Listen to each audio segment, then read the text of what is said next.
Welcome to the Rubber Onion Animation Podcast. We're fueled by an active community here, so if you want to participate, Rubber Onion is one word, I'm everywhere, and the hashtag is Rubber Onion Podcast. Use those and we'll see you.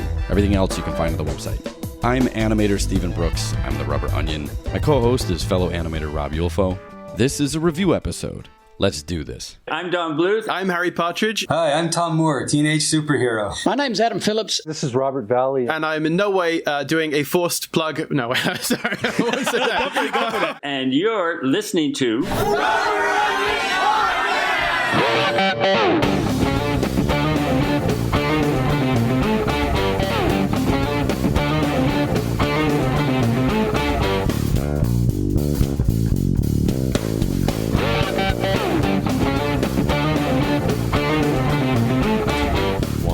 Go.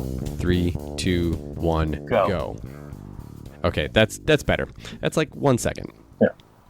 All right. For some reason, okay, all Rob. your threes were cutting out. Oh my God. So all my threes are cutting out. Yeah. Well, because you were trying to talk over me, which is exactly what's happening now. So, Rob, Steven, we're back. how are you, buddy? Kind of. We're back. I mean, I'm doing well. I'm working in the quarantine.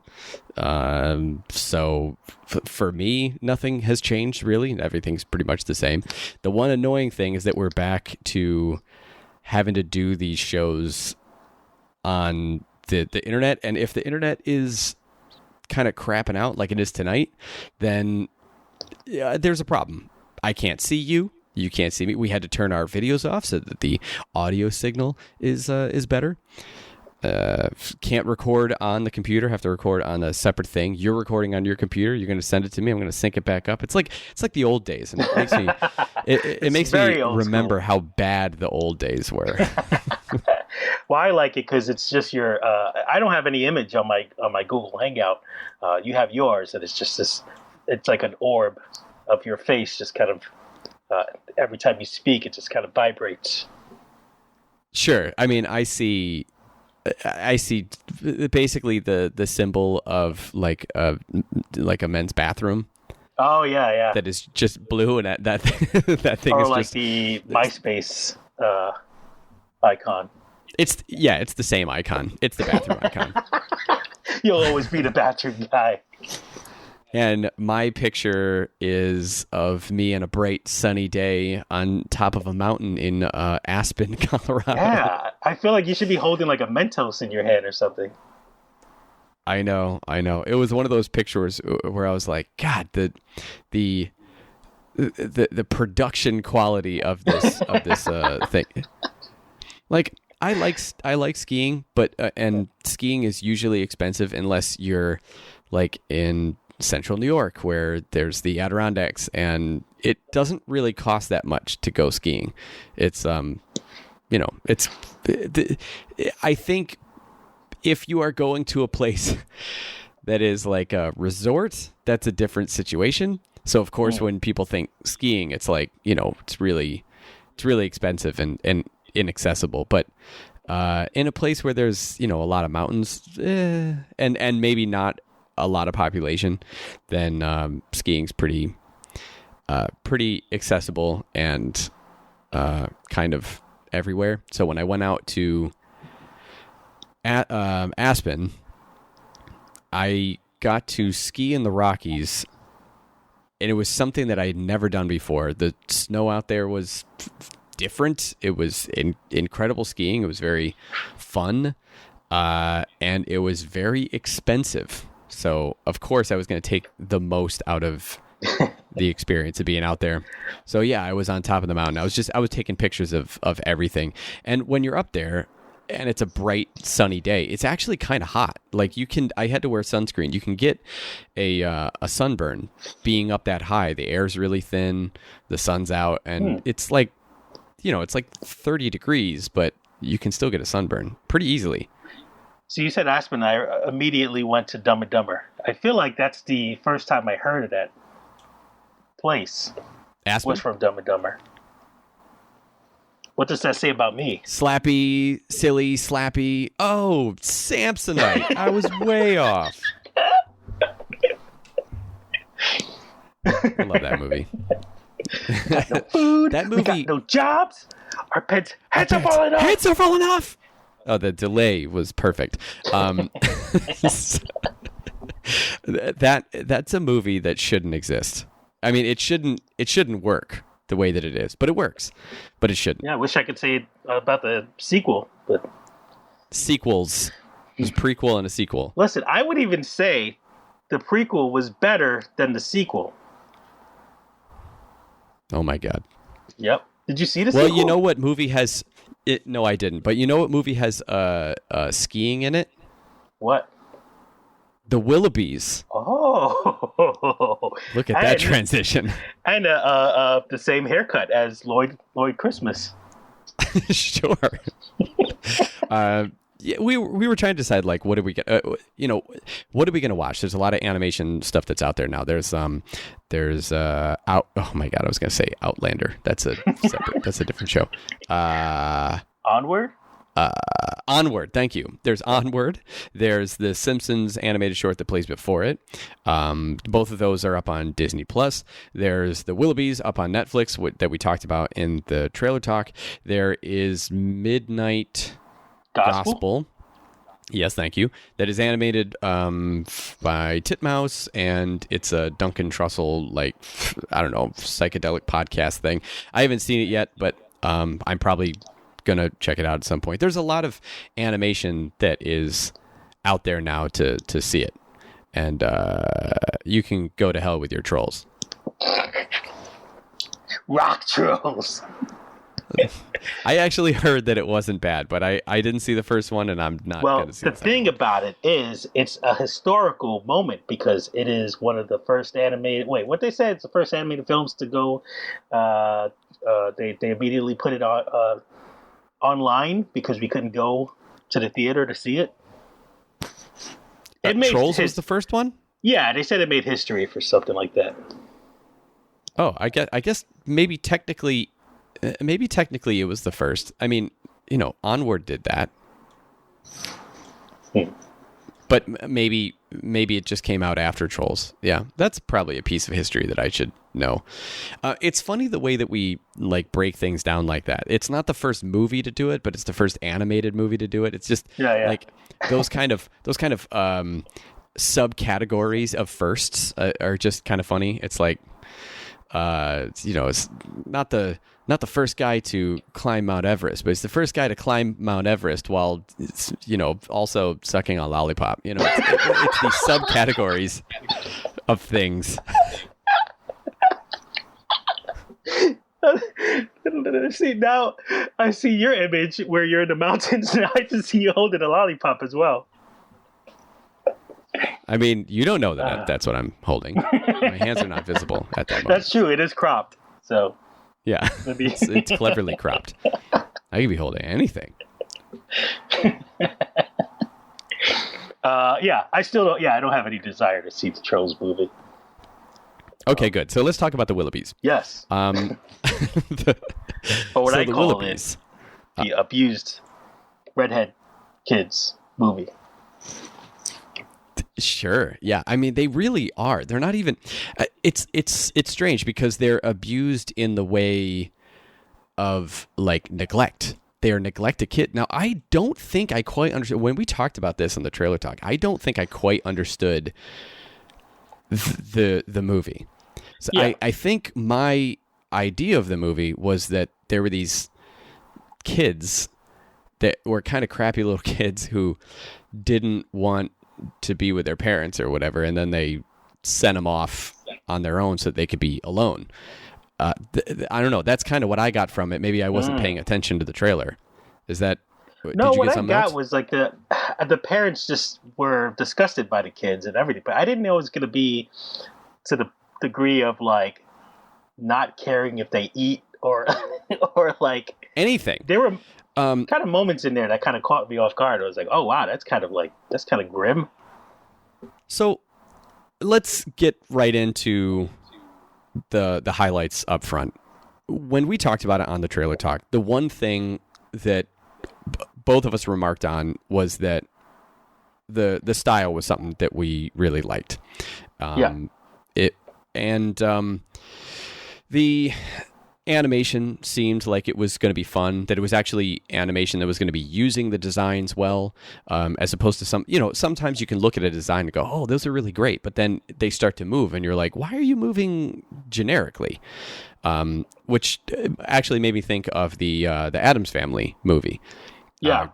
Great designs, very expressive designs, and my main complaint was that they didn't move the way that those designs wanted to move, and this trailer made it seem like they would. But there wasn't really anything outside of that. I like the voice cast, and we had an ongoing debate that was over whether something was theater quality, movie quality. And you said that Onward looked like a straight to DVD movie or straight to Netflix movie. Oh no, you're talking about the other movie, not Onward.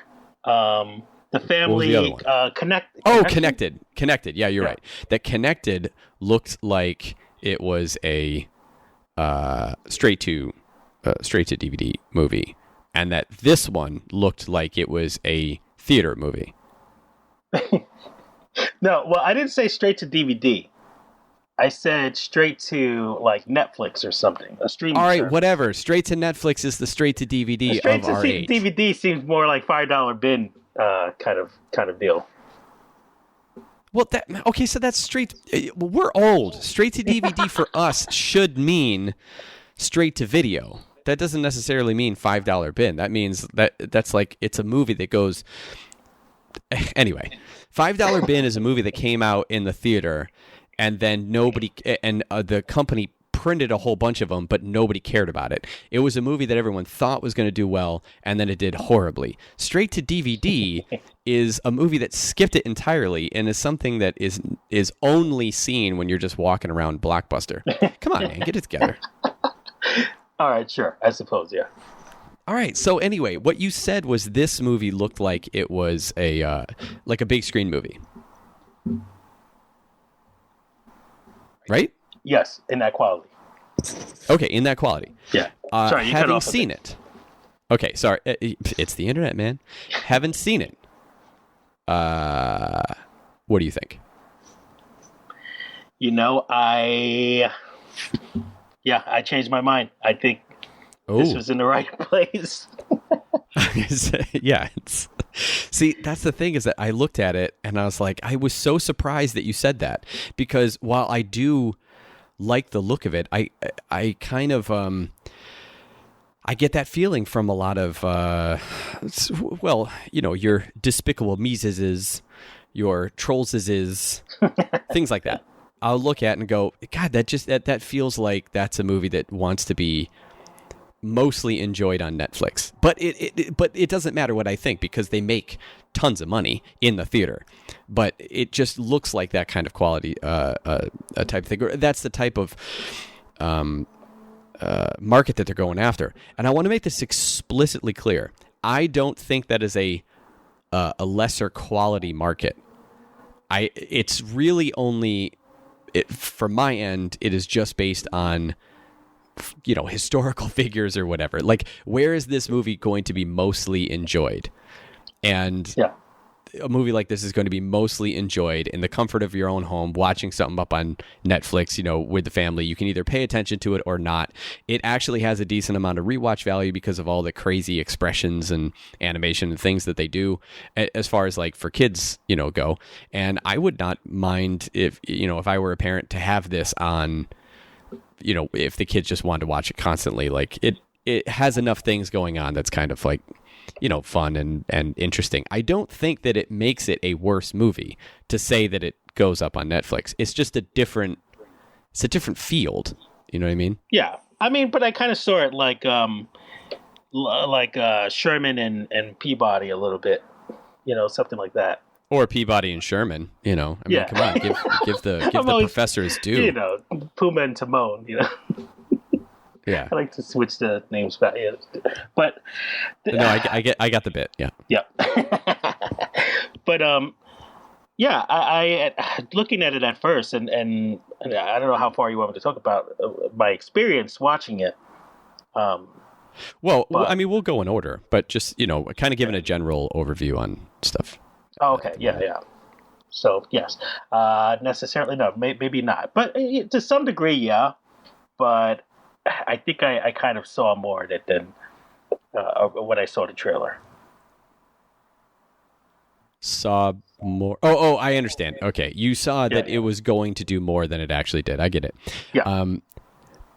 Okay, well, let's just jump right into it then. I wrote down some notes, and I'm going to kind of go in order on that. Just when I was watching it, I just had my phone open, and I did the speech-to-text thing, and I just wrote it down because I'm at home, and I don't need to, like, in a dark theater.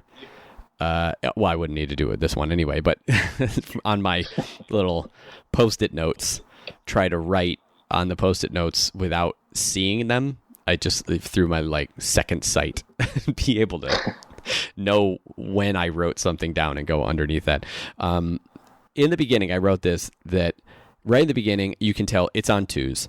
And then one of the first things that you see is the fire in the fireplace. And it looks like it's paper cutouts that's on 3s. Yeah. So right from the get-go, the style that it's going for is it's trying to make you feel that it is tangible, that it's practical, that it will evoke certain things about stop motion the way that the Lego movie did, but it actually, I don't think, goes as far to fake that it actually is stop motion. Do you know what I mean? It doesn't go that far. It just kind of, it will do certain flares and certain flourishes where it's like, this looks like it's just really good stop motion, but then the rest of the time it's kind of more interested in being its own thing, I think, style-wise. Yeah, I wonder if like the person who, like the director or like the company itself, has any kind of like background with stop motion, because I was wondering why they were trying to make it like it was stop motion. Like certain things like the hair being yawn. I know there was like a yawn aspect to mostly everything. And Say that word again. Yawn. Yarn. Yarn. There you go, yarn. And like a lot of like smoke or clouds are very cottony, you know. Yep. So, yeah, it seems like they were really kind of going for that look, that kind of like a look, and that's why we were comparing it also to Frankenbass. Rankin-Bass. You said Frankenbass. I said Frankenbass. Like Frankenweenie. So I wonder if their background is normally stop motion. So the studio that makes it is Braun Studio. Have you heard of them before? No. It looks like they're doing a lot of, they're doing like visual effects and things like that for a lot of things. They did something for The Spy Who Dumped Me. Oof. I've never even heard of some of the Assassination Nation. I've never heard of that before. Nope.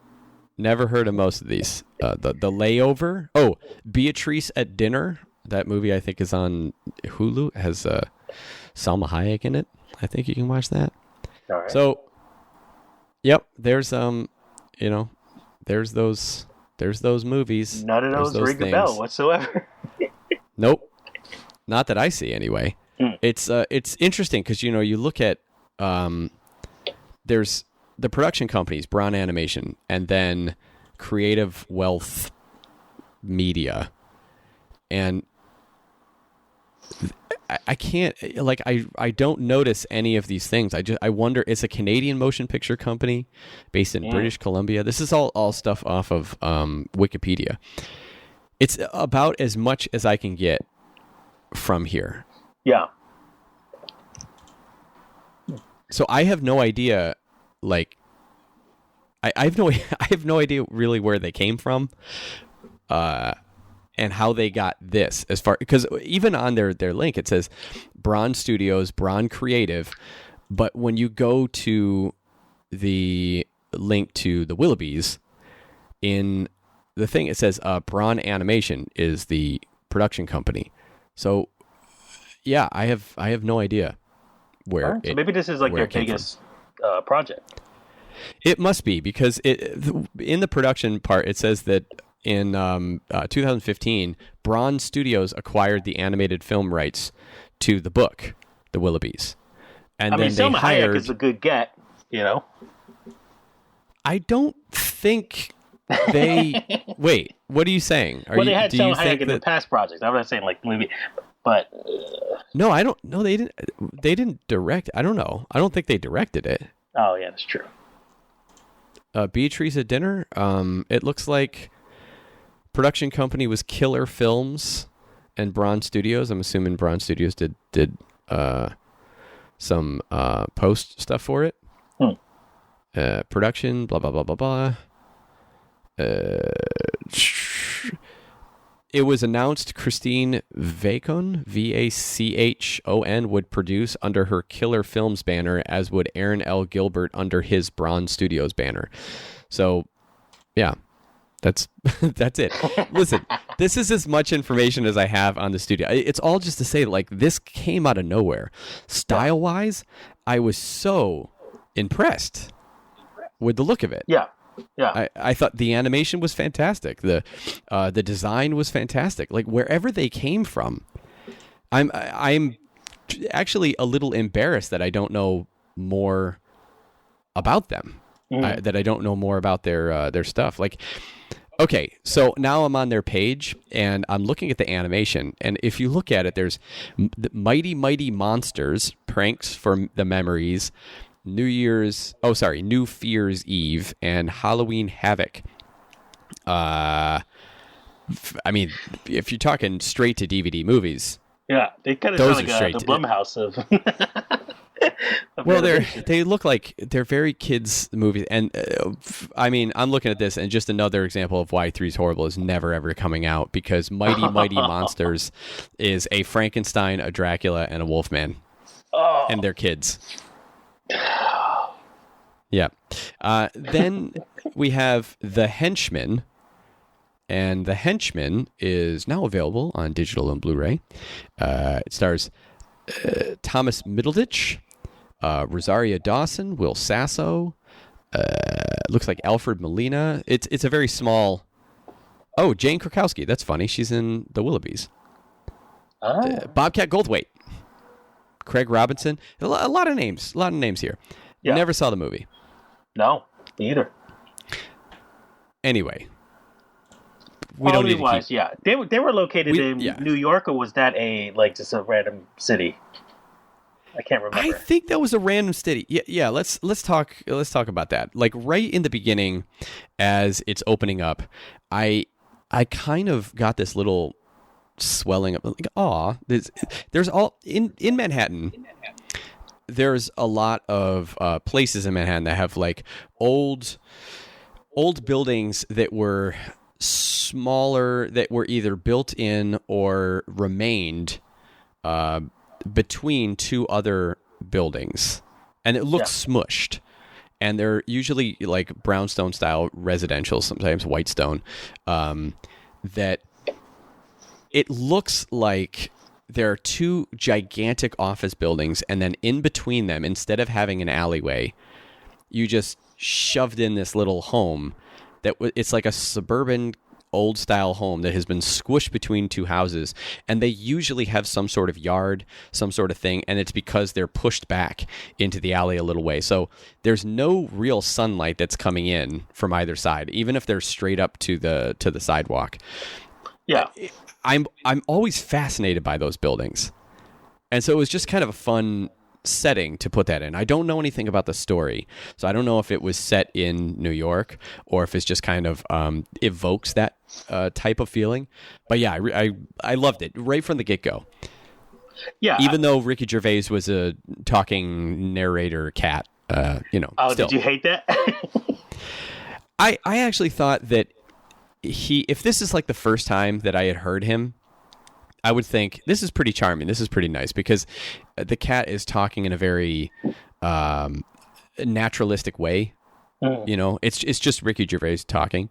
But I've heard Ricky Gervais talk, and he can be a little. He's too absolute about things.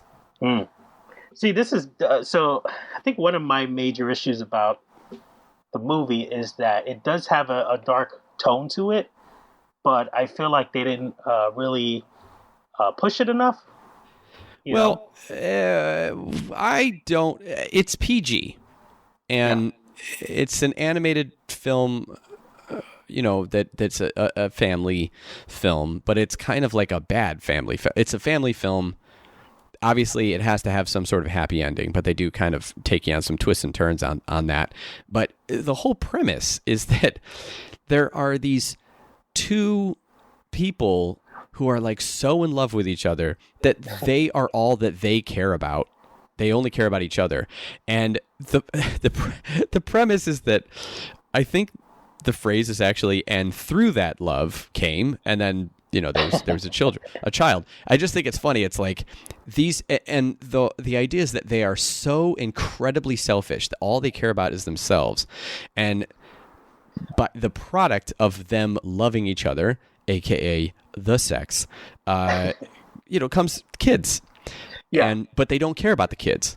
And so to the extent where they will eat one day, and then the next day the kids get to eat their leftovers. And so the kids are like mostly starving and stuff. And I'm like, this is, the premise is dark. Yeah. Yeah. So I know what you're saying, but like even right in the beginning when the kid is born off screen, but it's like you hear a little wah, and then you hear snip. Like you hear the scissors. They even went as far as to hear the snip of the umbilical cord. Then he takes the kid out, puts him down, and then I don't know, says like, "If you're looking for love, go someplace else for it." Starts to walk away, turns around, and goes, "Oh yeah, by the way, your name's Tim." And and at some point he pushes the baby's head with his foot. While he's wearing shoes too. Just the bottom of a shoe on the baby's forehead and pushes him back a little bit. Yeah, hot tip. Don't do that to babies. So, I mean, the setup is pretty dark. The overall I do concept, because they also, they try to get their parents on vacation to the most dangerous places to get killed. So they become orphans. I cannot say this word. Orphans. So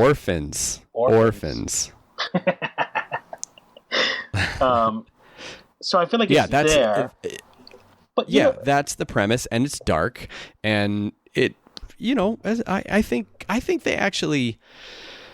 they wrote a line that it was still something that it's still something that kids could watch and not be traumatized if they maybe saw some things in their own life that was maybe a little too close to home. Do you know what I'm saying? Like, I feel like, it's your Lemony Snickets kind of thing. It's close. It has a dark premise, but it's still fun to watch. Yeah, I thought of Matilda.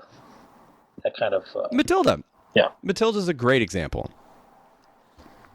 Terrible parents. So that like they don't care about her at all, but through the story you find there are people out there that care about them, and then they choose their family type of thing.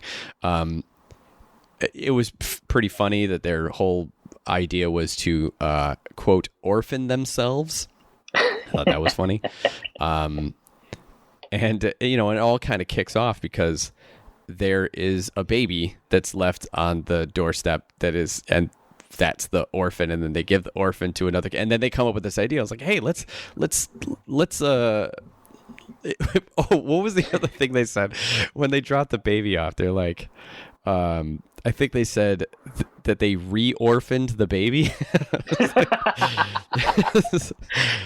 I mean, there are some funny gags in there, and I think talking about it, if I didn't see this and you're explaining it to me, I feel like I would have pictured it being a lot darker than what I saw. But that's the thing, though, is that what you're looking at is a funny, fun, children's movie, but the topic is very dark. I feel like that's kind of when people talk about like the 80s movies and stuff like that. I feel like there's not a ton of things.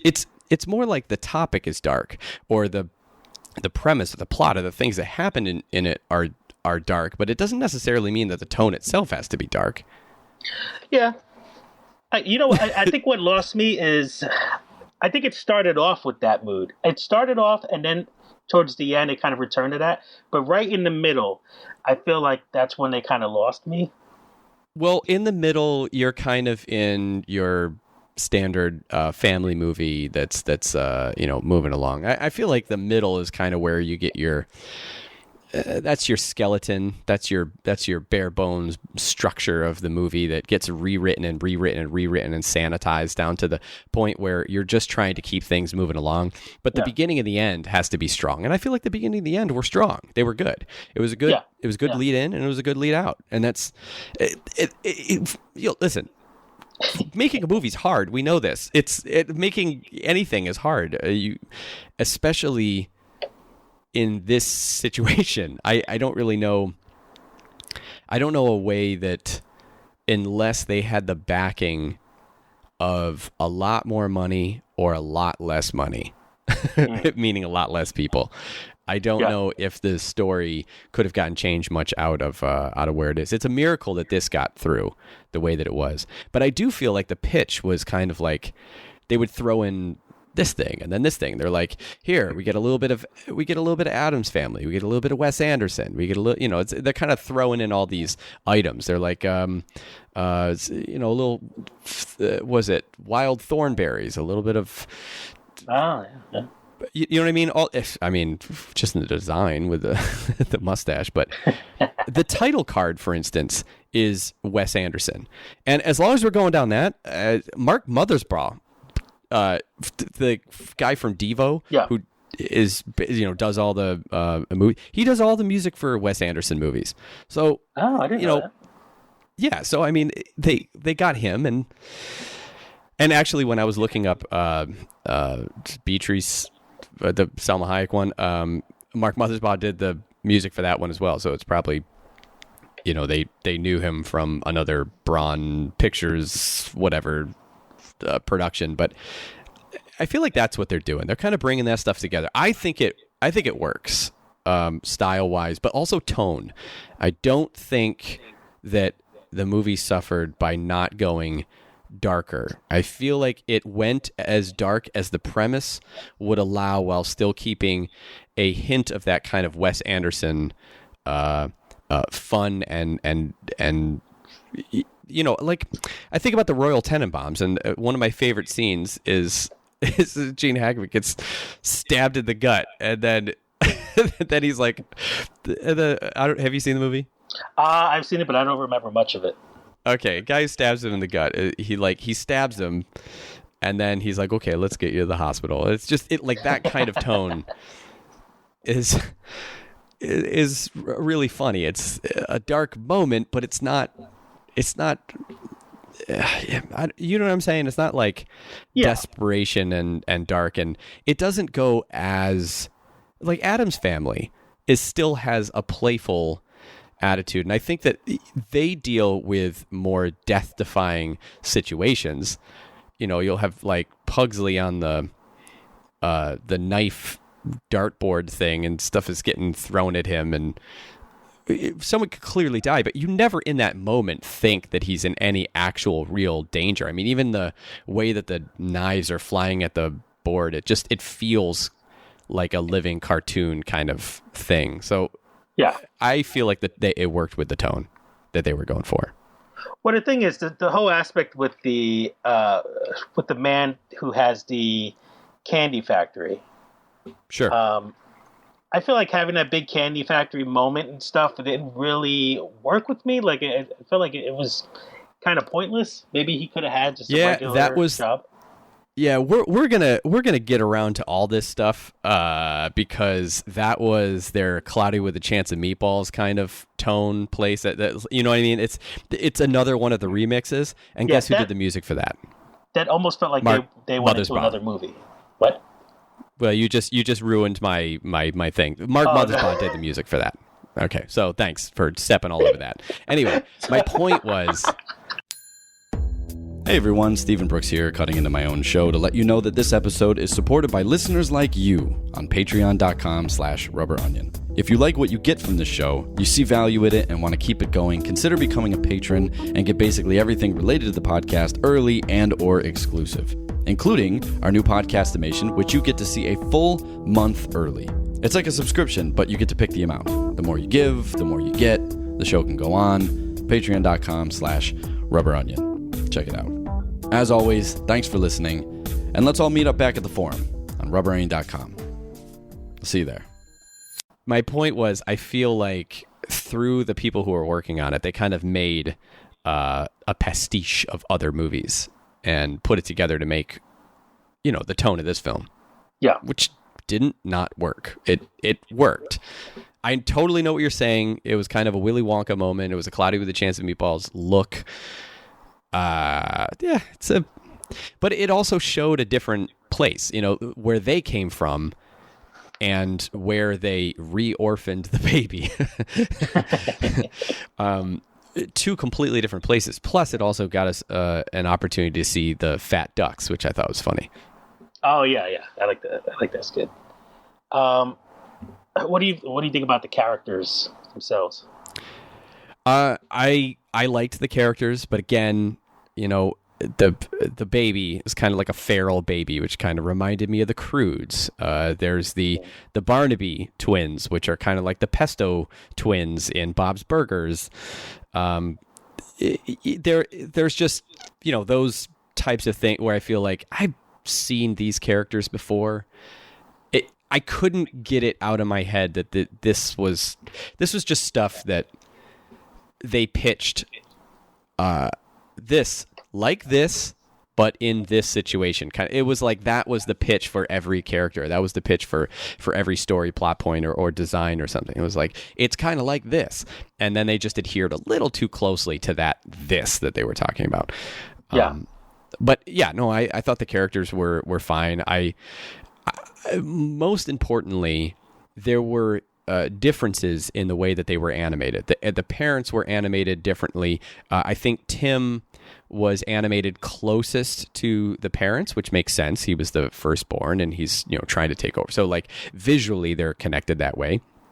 The sister, I'm blanking on her name, but Alessia Cara was the one doing the voice, and I thought that she had more of a Violet from The Incredibles type of movement to her. She was just a little bit more flowy. And then the Barnaby twins were, they basically just like walked like minions. Yeah, I do like the gag where they keep sharing the same sweater. The gags are fun. The ideas are fun. And this is going to sound really bad. I'm telling you, it's a lot better than this. But it reminds me a lot of when I saw Rock Dog. Because I watched that movie, and I swear I was so ready to hate that movie, and I thought this is gonna be terrible, and it's gonna be terrible. It's gonna be hilarious how bad it is. And I watched it, and I was like, you know what? Not bad. It's not good. It's not, but I was saying it's not a great movie, but it's not a bad movie. It's pretty good. It's enjoyable. I could definitely see it was a stitching of other movies that were put together. You have this moment, you have this moment. It was basically like, I think the core structure of it was like, oh, we watched Kung Fu Panda, and then tried to match it up with basically every, music biopic thing that existed and mash those things together. But then they had other things. I mean, you can go back to when I was talking about Rock Dog to get that. But the reason I'm bringing that up is because when I was watching this, I was like, I'm seeing all these other things. I notice them. I know what you're doing, and I know what you took from, but I don't hate it. I'm okay with the fact that you put these things together because you did it in a way that was kind of nice. See, I feel like, as far as characters go, the oldest son was the strongest, but then the little girl singing the song kind of felt like, I don't know. Yeah, you're right. It kind of got annoying, and I felt like the mood I felt like the kids should have been to some degree they are a little like the parents, trying to their solution is to send them off somewhere to die. But I feel like the kids should have been maybe like a little mean like their parents, and got a babysitter who was overly nice and just kind of figuring them out somehow. That's funny that you say that, because rotten. I actually think that what you just pitched is actually more obvious than what they did. And we would knock them on that. If they did that, don't you think we would go, this is an expected thing, this is what you do? I mean, that's more like the structure that you would think. I think that by making the kids they just want to be in a family that loves them. That's really all they want. And they don't really know how to do that. So they're just like, nope, we're better off on our own. And so they come up with a scheme to do that, but they're not malicious or mean or whatever. And I totally get it. It's a little bit more, you kind of want more of something where they were raised by them. Of course, they're going to have some features but they're not raised by them. So I think it's okay, right? Because they were raised on their own. They're raised by themselves. Or maybe the opposite, ignored by their parents. They're like Butters from South Park or something. And I guess they are. Yeah, but they don't. You don't need to go that far. I think it was fine that they were. I actually felt like they were at least fleshed out. They were different from one another. The Barnaby twins allows you to have two characters that are exactly the same, and everyone calls them creepy, and that's funny. And then Tim is the eldest, and he's really trying to push things forward, but he's not as confident. He wants to be the head of the family, but he can't really do it. And then the sister she's the middle child. She's a little bit more stable, but yeah, sure, she's not as interesting, but she's also one of the main protagonists who helps push the story forward when Tim can't. And they all had different personalities, and the nanny had her own personality. She wasn't perfect, but she wasn't like, there wasn't it's an hour and a half movie. Okay. There's a lot of characters that they have to bring in and set up and stuff. And I think that she was fine. They have a little thing where there's some confusion in there about, whose side is she on kind of thing. And you got to do that in a movie. And the same thing with the Candyman, you don't really know. You have to have something of like, which side of the spectrum is this character going to be on? Are we going to end up liking them or not liking them? You have to do that in especially like a family movie, and you have to make it a little bit more clear. And I feel like they did a pretty decent job of making at least the characters different enough from one another to where I wasn't just watching the same character do it. It was more like three kids, but it was like, I was feeling a lot like, even though they looked a lot alike, I was feeling like they had more of a team, like a Bug's Life kind of thing. Not that drastically different, but where at least you had your characters that maybe didn't have as much to them as others. They were a little bit more, not bland, but they were a little bit more your every character, so that the audience could identify with them type of thing, so they don't get as much. You got to have something like that. And so she had her singing thing, and he had his, he just really wants to be a Willoughby, and he really wants to grow his mustache and stuff. And then the Barnaby kids are just creepy. They just follow people around. And then, the baby's just like, it's just this feral baby that gets dropped around from place to place until it's at a place that someone I do love that appreciates he dropped the baby on the head when he dropped it back in the box. Yeah. Also, can we just say that when they were coming up with the name and then they wrote Ruth, I was like, okay, drop a baby Ruth off at a candy place. Okay, I got it. It's not everything's gold. Do you feel like the story was like rushed a bit? Yes and no. I think there were some parts. I wouldn't say the movie has a pacing problem because it was only 90 minutes, and I didn't feel like it dragged too badly in any given point. I think, like any movie, there are some parts that could have been tightened up and some that could have been expanded out a little bit to give a little bit more moment for time for this moment to breathe.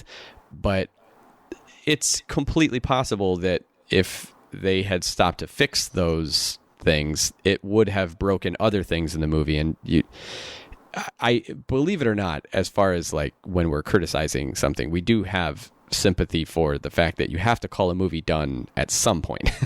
But it's just, there are movies that either go through too many edits to the point where the story is just unrecognizable from anything, and you kind of get to the end where you're like, why is this even a thing? You missed so many opportunities, and if you're going to take that long to do something, you should have done something with it. I think The Grinch kind of stands out, where it just felt like you had so much at your fingertips, and it felt like a big ball drop.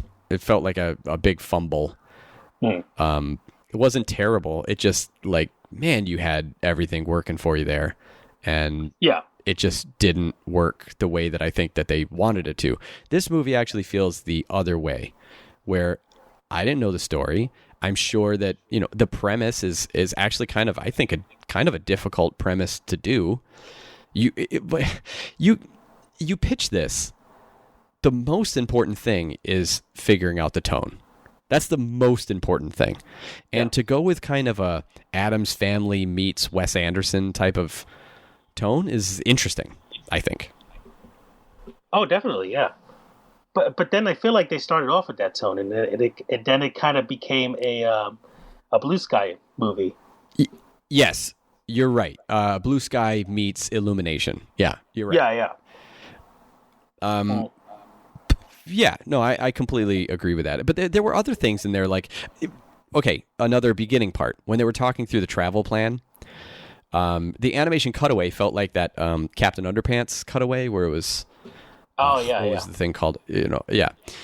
Where it's hand-drawn crayons, whatever. I forget what the name of it was. You remember? It's like someone who knows that story is just like screaming at their headphones right now. But then the music also kind of sounded like Sgt. Pepper's. Mm-hmm. And it just, it really, it felt like that was definitely, that little subsequence had its own little team, and someone was really putting something together, like pitching all these things, and they really made it something kind of that stood out from the rest of the movies. I don't know if that's the way that it worked, but it felt like it had this kind of subsection team, and I really enjoyed that. I really enjoyed when Tim woke up in the morning, and the morning that the parents left, and it was just him and the kids were in his bedroom. There was this one shot. Oh yeah, where, that stuff was fun. It was, where it was from the wall over the headboard of the bed, so it was facing the kids that were at the foot of the bed, while Tim was walking away out the door to the right, and there were the stairs, and it was just one locked off shot. The stairs and everything was blurry in the background. Everything was clear in the foreground. He goes off to walk in the background, and then the stuff in the foreground becomes blurry, and then we rack focus back to him in the stairs. Like that moment, it felt you had time to watch him in his first day as like the man of the house. And then that was just that one moment where it goes wrong, locked off, no camera movement whatsoever. And then we cut to him trying to serve, food, and everything kind of going wrong. He's trying to put a mustache on. So all those things in the beginning, I think, are what you're talking about. Those types of flourishes, style choices, character development through the movement. The movement's also very fun and quirky, and a lot of emphasis on good poses. And I think they overdid the slow head turn in the beginning. So I think the parents did it once, and then Tim did it once, and it was like back to back. And I was like, you don't need to do that. It's kind of like in a movie when someone uses a fisheye lens Yeah. in one scene, and then like within 5 minutes they use it again. Or Any drug if movie. if they do a GoPro strapped around the shoulders, so it's just looking at the face, and then the background's moving around them. Anything Yeah. like that Prodigy "Smack My Bitch Up" music video, anything that's like that where you're in POV. If you use that more than once, that kind of thing. Yeah. It feels like, all right, well, now you're showing your tricks. I don't want to see tricks. I want to watch the movie. Use the tricks to enhance the moment. And that was just two things that I just thought, Yeah, you want to have that nice moment, and then that's it. Yeah, but from I don't know, Tim is a lot like his parents. He's more like his parents. So maybe from a style standpoint, he's taking after them in some ways. And it's probably, we have to think, oh, it's a good thing that he's at least getting rid of his parents before he turns into them. It's kind of funny because it's like, this is a great PSA to birth control because the idea that they're a product, they are unwanted products of them being together. Like the parents are completely selfish, terrible people. They go off in mountains and they yodel because they just think it's fun and it's funny, and the guy's like, no, don't yodel, and then they cause an avalanche and it like collapses the guy, and they're just leaving a wake of destruction around them because they just don't care. They're selfish, they're self-involved, they only care about themselves, and I feel like I could have watched that as a everyone else movie. is an extra. Well, that is one of those things that feels like that could be an animated short, like a series of animated shorts. Yeah. Yeah. Yeah. The parents also kind of. So at first, I said, "Oh, the father kind of reminds me of John Waters," but then the parents Right. themselves, they remind me of. I don't know if you ever saw Pink Flamingos, but there were a couple there that was so in love with each other, and they just had. Yeah. Did you bring that up because that's a John Waters movie? Well, no. At first, I noticed that he looked like John Waters, and then their relationship remind me of the couple that's in Pink Flamingos. Because at first, That's funny. Their love for each other is kind of weird. Like it's kind of uncomfortable seeing the father do that weird throat thing, and like, you can tell they're very sexual without being sexual. You know. Who's the who's the Eggman? Oh God. Do you know who the voices are for those for the mom and dad? I do not. Okay, so I brought this up before. Jane Krakowski was in it. Jane Krakowski. Did you ever see 30 Rock? Yeah. Okay, so she's the actress in 30 Rock. She's the main star of the show. Oh, okay. She was in Ally McBeal too, right? I think. Oh, I don't know, but yeah, she's Jenna in 30 Rock. Okay. And the father, you don't want to take a guess at who the father was? Because I didn't even actually remember that he was in it, and I totally picked up his voice. Oh my God! Right in the beginning. Please say it's John Waters. Not me. It's Martin Short. Oh, okay. I did see that. Yeah, I forgot. Yeah. Okay, that makes sense. Oh man, he first of all, he is so good in that part.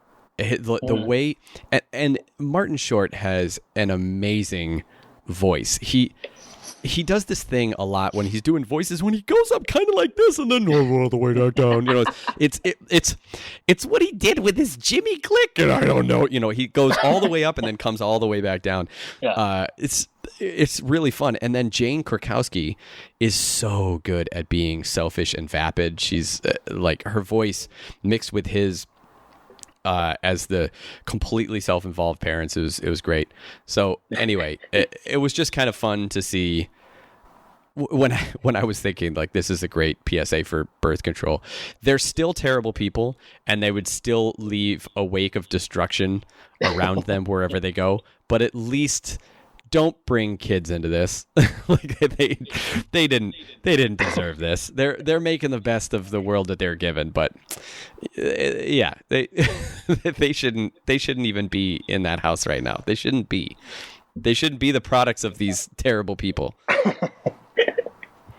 The main, as long as you're going through voice cast, the main kid was Will Forte, which I just thought that was kind of funny because, like, I think, yeah, almost 50-year-old Will Forte. He was born in June of 1970, so he's like, he's 49. He is almost 50 years old, and he played the main kid. The nanny. Do you know who the nanny was? No. So when she first came on, I thought it was Molly Shannon at first, and then the more that I listened to it, I was like, oh no, that's Maya Rudolph.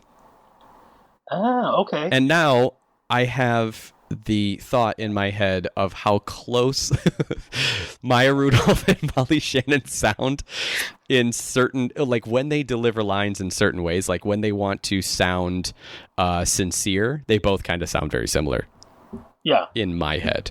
I also wanted to make mention that Tim at one point says, we could be great again.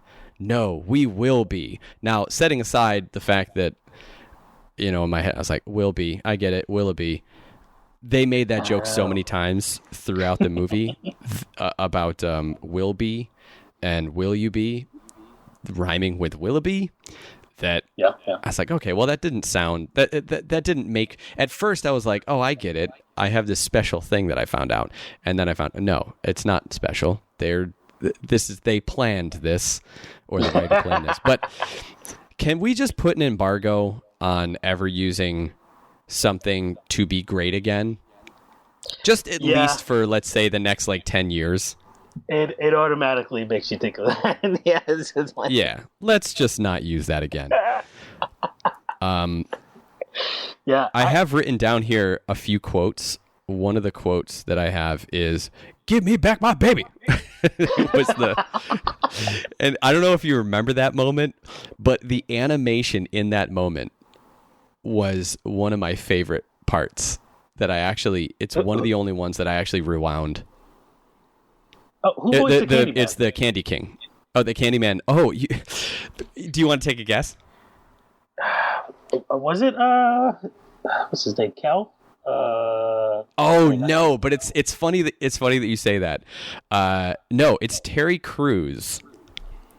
Oh, okay. But he was doing very much that kind of cadence when he was talking. I was like, yeah, it sounds like him a little bit. But then also a little bit like in Cloudy with a Chance of Meatballs, it was it was Mr. T. Yeah. Do you remember? Yeah, it was Mr. T. And then in the second movie, do you remember who it was? No. Because Mr. T didn't come back. It was Terry Crews. Ah, okay. So, anyway, I heard that. I was like, oh, it's kind of like a slower talking. What was his name in the thing? It was like Devereaux or something like that. Whatever the guy's name was. Yeah. We're done. Oh, and I think I mentioned that Alessia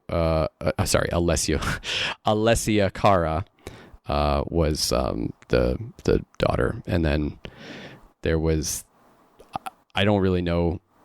I'm assuming he's a voice actor, or maybe someone else. I'm not sure. The twins, yeah.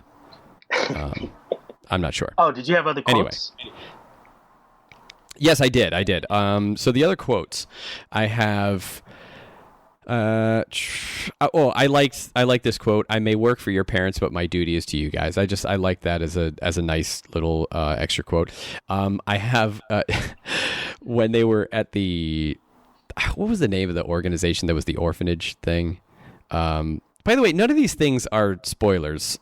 Just so you know, there are certain things that I am avoiding saying because they're fun little surprises, but nothing really takes you by surprise in the movie. So just in case you were wondering. Do you know how long we have to soak these oats to not choke an orphan? Which I just thought was a great moment. And then there was another moment with the dad, or the mom asks, "Are we home?" And then the dad says, "No, we are on an Alp." They were in the Alps. They were just like on a mountain. No, we're on an Alp. And then I think that might have been my favorite scene in the movie. Yeah, was it? The ending part, yeah. Yeah, I did like. I don't want to. Do not yodel. Ricky Gervais at one point going, didn't get what they wanted, but they got what they needed. I just thought, this is now you're just straight up taking from the Rolling Stones. Like, there's a lot of the animation. Can't get no satisfaction. Do you remember the commercial for the Candyman?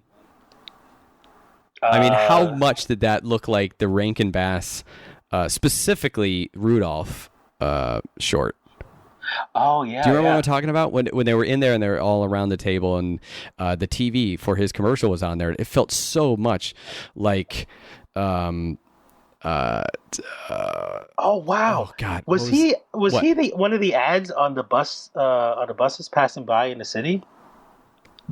Oh, maybe. I mean, he must have been, right? He must have been, because they all knew him. Yeah. Yeah.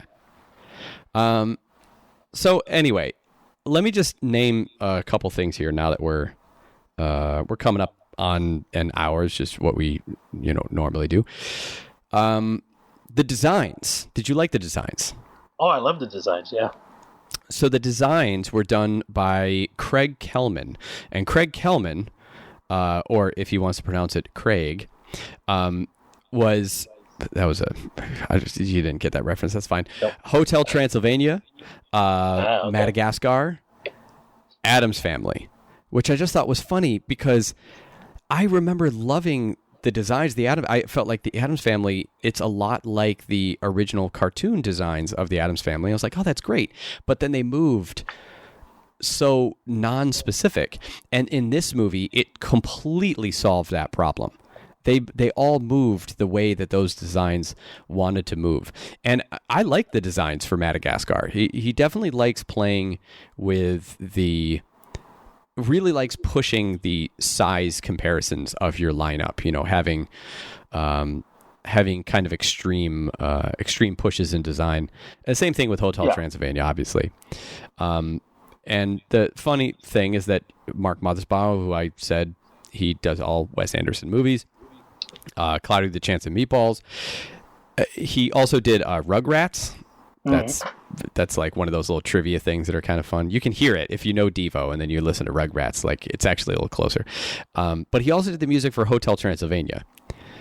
Oh, okay. Yeah. Yeah, so you see the through line that we're getting through all these things. Like, you can see how the tone of the movie is developed through everyone who has worked on these other things. It's almost like it's like, oh, on this movie, on this project, we did this. On this thing, we did this.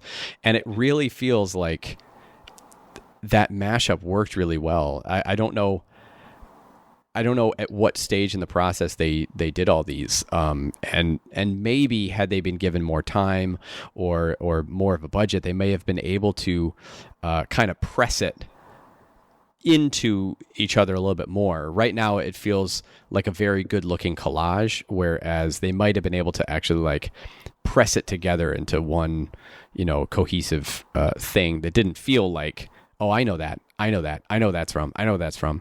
Yeah, but it didn't feel as disjointed as something like I almost feel like the Steel. nanny, the baby, and the Candyman have different designs than the rest of the world. Well, I don't think they have different designs than the rest of the world. I think the Willoughbys have different designs than the rest of the world. That's how I read it. I read that the Willoughbys themselves are designed differently than everyone else in it. Because I mean, I'm thinking about, I said the do not yodel, joke like 3 times already, but that guy looks like he's designed for the movie that is the Candyman and the nanny and the baby. Was the baby purple, by the way? Am I imagining that? I feel like I have to look at it again, but I think the baby was kind of purple. Anyway, so you had some smoke-like cotton candy, where it was like the animation of the fire was very clearly flat cutouts. I mean, there's even moments when there's a fire that's going on that you see it from the side, and it's practically two-dimensional. So that's a style. And then the smoke, I didn't even know it was smoke at first. I thought it was like tendrils when they're walking up some stairs. Oh yeah, I thought it was it was like hair, like tendril kind of things, and I thought that was an effect, but actually it is an effect, but it was supposed to look like smoke. So it's not always, the designs are not always mimicking stop motion, but they're kind of feeling like they want to viscerally make you think of stop motion, or visually make you think of something that you could reach out and you could touch, but you can't. They're not really like that. Now I wonder, since their design was so different, did they want almost like everything in their life to be a little more old-fashioned than everything else? Well, I think the thing about the Willoughbys design is that, you know, their house is weird. They're weird. They're different than everything else is different.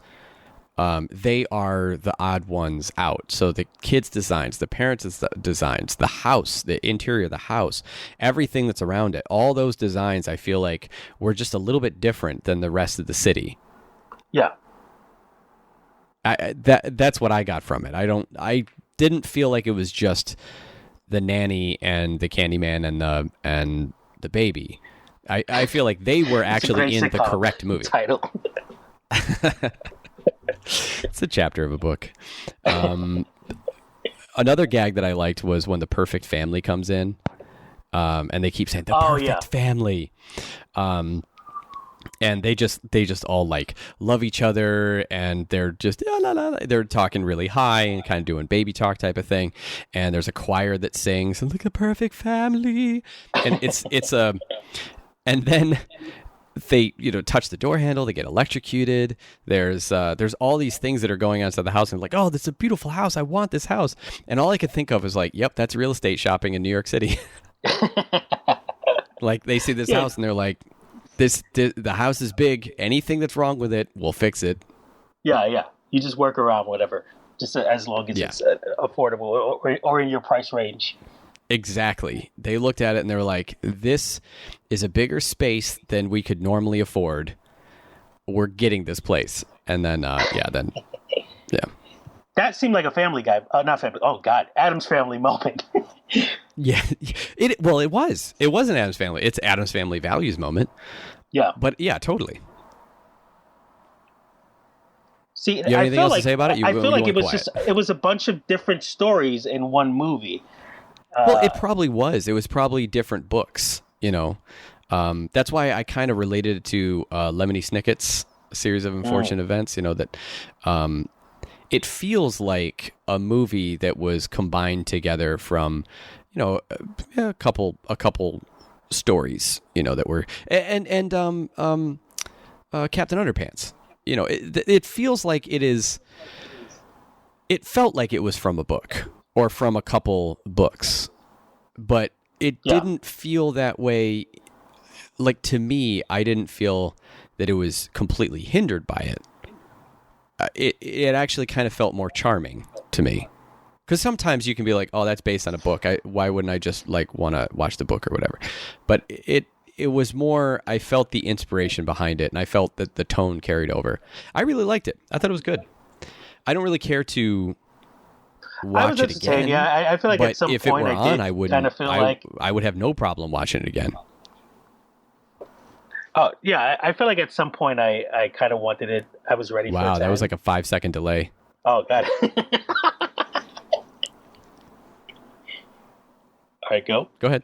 Oh, okay. No, you go.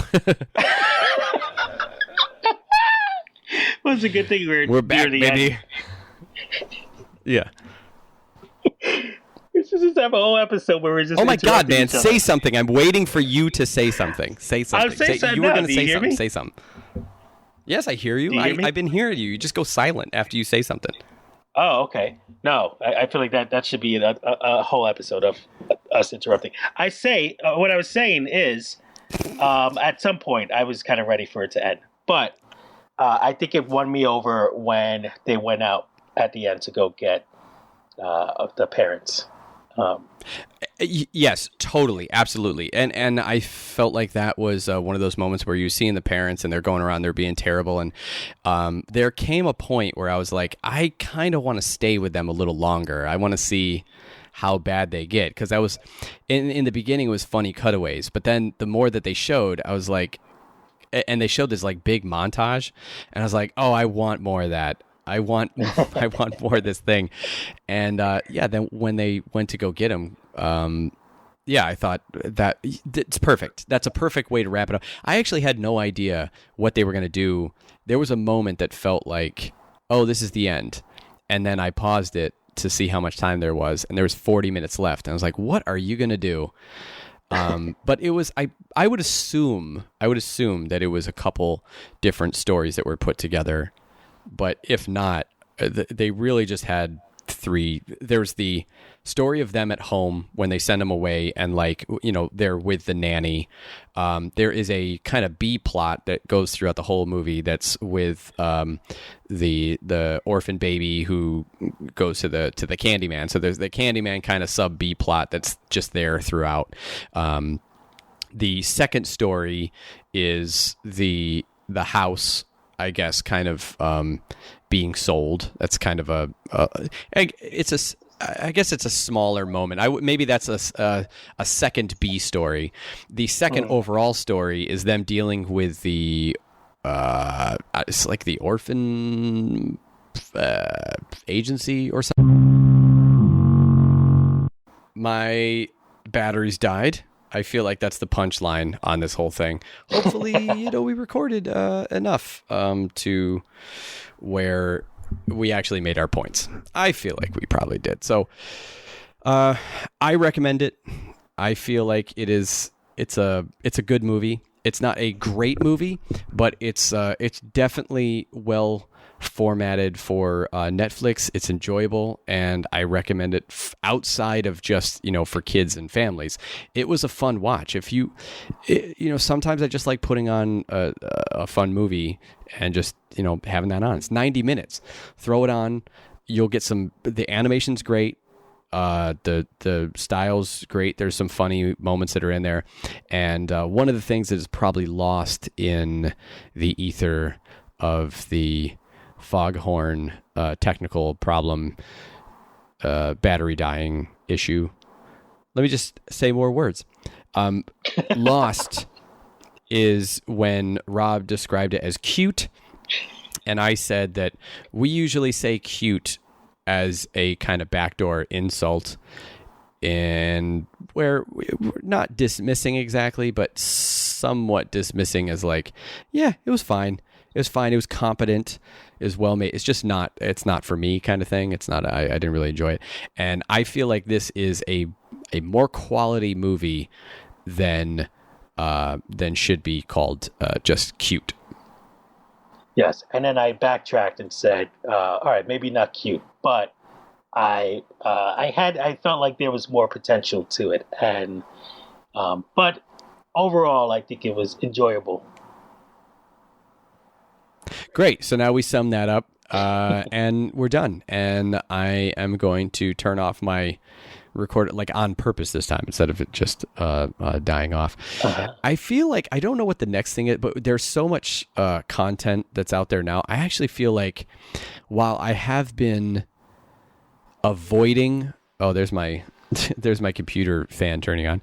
While I have been avoiding, trying to not go down the road of talking about too many reviews.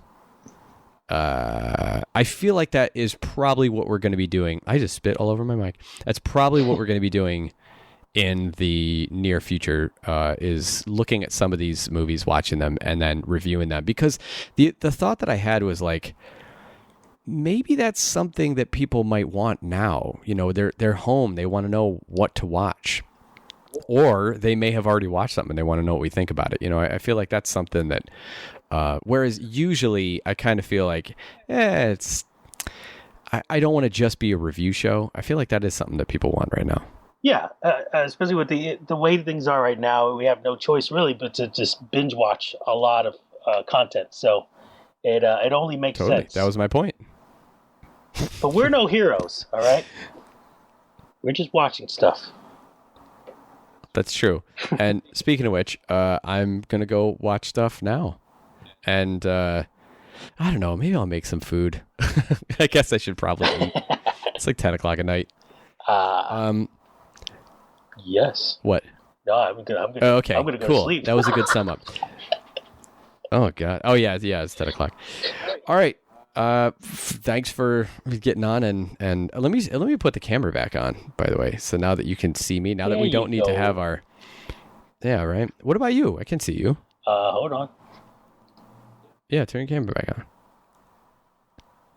Look at that. Look at that big ass. Yeah, that's the only thing you can see.